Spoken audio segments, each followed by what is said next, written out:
Hello, welcome to another episode of English in Color. Today we're focusing on when we skip the T sound in certain words, particularly when T precedes N. So, of course, there are words where this happens, where the T is always silent, like these ones. Listen, soften, moisten, fasten, hasten, glisten, and often. You'll notice the endings of these all rhyme with in.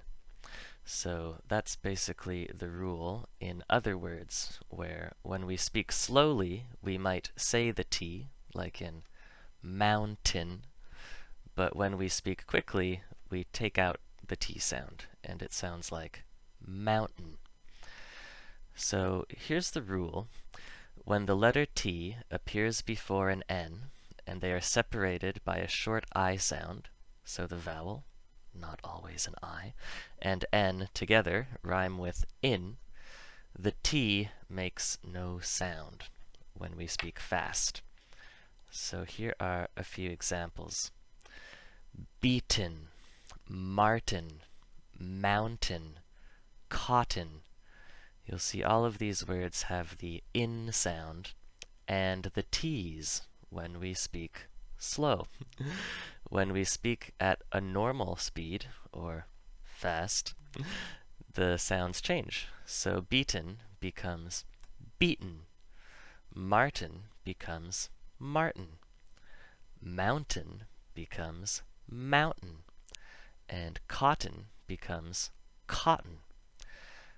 Here are a few more examples of that going on. Some of them repeat.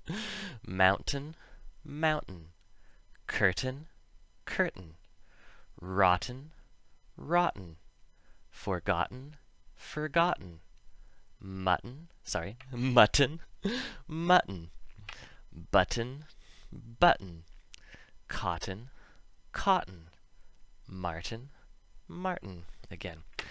So if you can think of more examples of this, you can let me know in the comments. This sort of things happens a lot more with ing words, though, because there are a lot more ing words. So often, we will take the G out, so it'll sound like in instead of ing. So betting becomes bettin. Nobody really says bettin. It sounds like bettin. Betting, bettin.